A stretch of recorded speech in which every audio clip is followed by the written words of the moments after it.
আসসালামু আলাইকুম। আমাদের আজকে রাত্রির খাবার হবে। আজ সারাদিন রোদ্দুর কোনো তাপ দেখতে পাই না বলে আমাদের আজকে খাবার হবে টমেটো, কাঁচা টমেটো, গাজর, আলু, পেঁয়াজ, তারপরে পালং শাক দিয়ে ভুনা খেসরি। এ দেখেন কবল মাখানো চলছে, দেখতেই পাচ্ছেন সুন্দরভাবে মাখাচ্ছে।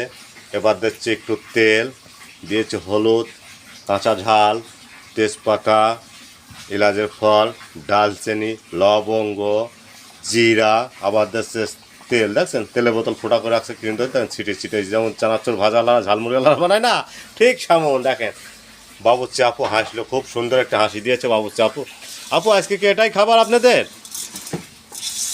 হ্যাঁ, তা আপনার মনে হয় কি? না আমি তো জানি না, এই জন্য আপনি যে কথা আছে তাতে তো ভাত হয়ে যাওয়ার কথা। কে দেরাম সেট করছেন কারণ কি?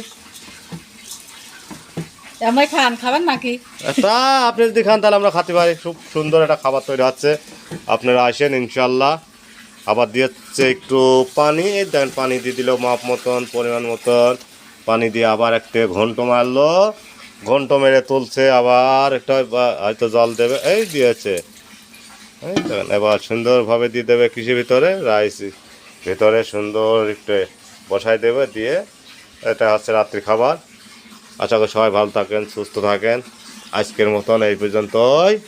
আল্লাহ হাফেজ, আমরা বিদায় নিচ্ছি।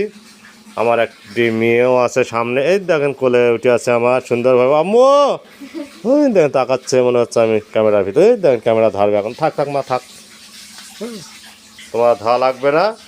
এটা এখন ওর ভিতর দেবে দিয়ে, এই যে বাবু চাপা হাত ধুতে গেছিলো, সাবান হাত দিয়ে আসতেছে অন্ধকারের তেল। বুঝছেন, অন্ধকারের তেল বাইরে কোথায় গেছিলো জানি না, কোন ট্রেন আসছে আল্লাহ জানে। যাই হোক, আপনারা ভালো থাকেন, সুস্থ থাকেন। আজকের মতন আজকে এই পর্যন্ত বিদায় নিচ্ছি আমরা। আল্লাহ হাফেজ।